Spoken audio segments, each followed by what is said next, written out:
The McShin Foundation is Virginia's leading peer-to-peer recovery community organization. So if you or a loved one is struggling with addiction, let us get you connected.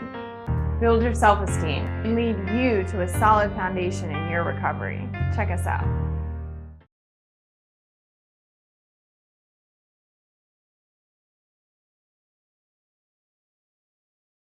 Well, thank you so much to the McShin Foundation. I'm honored to be here. Thank you for that very generous and warm introduction.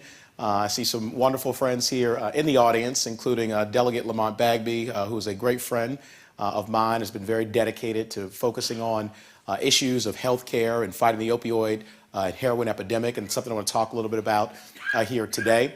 Also, as I was walking in, I saw Honesty, and I want to thank Honesty for her leadership and for everything that you are doing to highlight this tremendously important issue and make sure that our families have the opportunity to receive the care that they need to be made whole again. And also my great friend John Finn, as I walked in, chairman of the board here at the McShin Foundation. I wanted to thank John for his care, his leadership, and his vision. And just as importantly, I want to thank each one of you for being here today, for your leadership, for your courage, for everything that you are doing to make our Commonwealth a better place to live, to grow up, to raise a family, and to make sure that everyone has a shot to achieve their God-given potential. And as I looked at all the great work that the McShin Foundation has done since 2004, I was so impressed, not only by the awards that were won and by the legislative gains that have been made over time to make sure that we're more thoughtful, holistic, take a 360 approach to this very significant and serious issue. But I was also really focused on the message of hope. There were so many elements to the plan that the McShin Foundation has, but the one that really struck a chord with me more than any was that notion of hope and the fact that it's essential, not only to dealing with this issue, but to making sure that everyone believes that they can rise. And you heard a little bit about my story, and my passion for public service really does come actually from my story. It comes from what other people have done for me, from the opportunities that they have made possible for me against significant odds in life. My story should not end up here with me being 30 days away from having the opportunity to serve you as your Lieutenant Governor of the Commonwealth of Virginia. If you looked at the odds and the statistics, it should have ended very differently. But people stepped in and changed those odds in my life.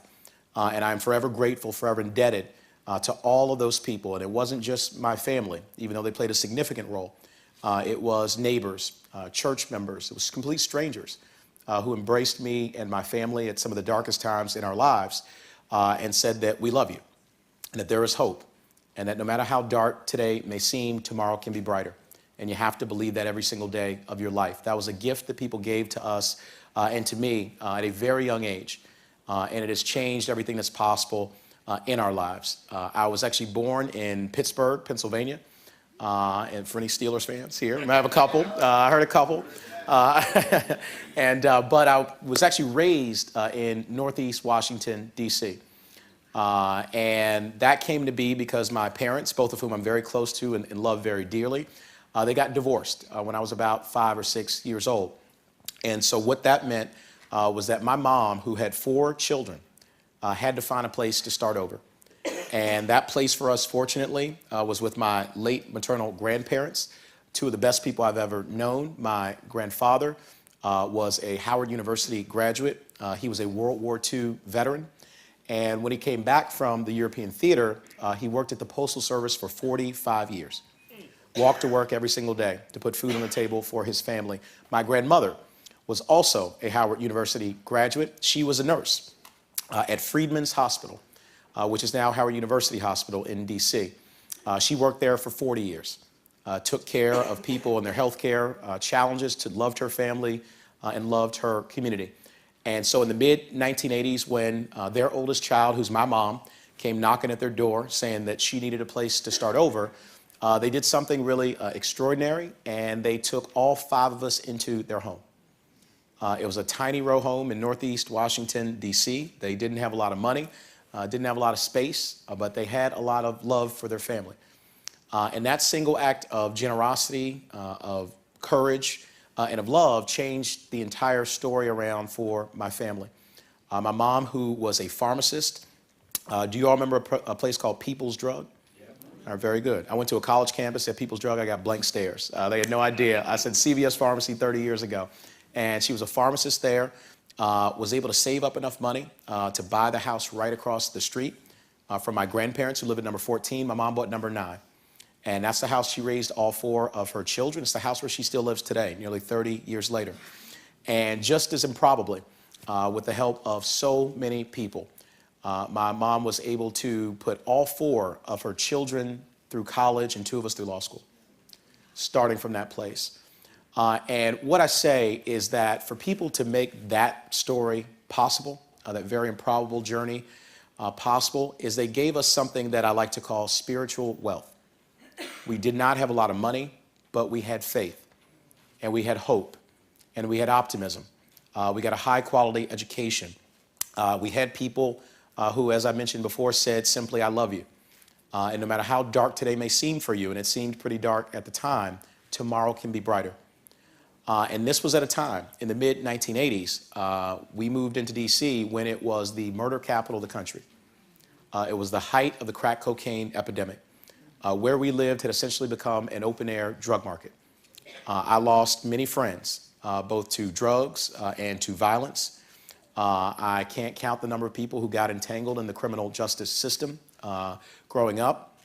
And it is difficult, as we all know, when you experience that kind of environment, that kind of trauma, to see a way out, to see that there is a better way. But that is the gift of hope. And that's why I focused on that element of the McShin Foundation's message, because hope allows you to see things that don't currently exist. It allows you to go toward a goal, toward a light in the darkness. And so that is a key element of what we need to do here in the Commonwealth of Virginia, is not only pass legislation like some of the great laws that were recently passed around the Good Samaritan law, and also making naloxone something that is carried by law enforcement and first responders and available without a prescription so that we can treat and reverse overdoses. Those were great advancements legislatively. There's more that we need to do. We need to focus on education, prevention, and treatment.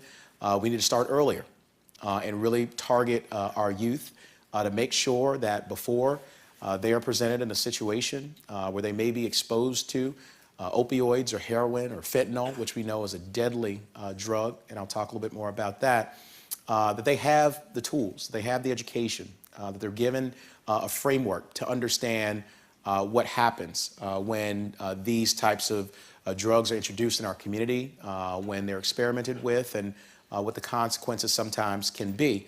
But we also need to do away with the stigma around substance use disorders.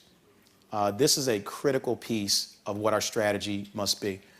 We, for too long, have stigmatized people who have, in some cases, through no fault of their own, and we all know how life works, and we've all been through bumps and bruises and twists and turns, and we've all dealt with challenges in our lives.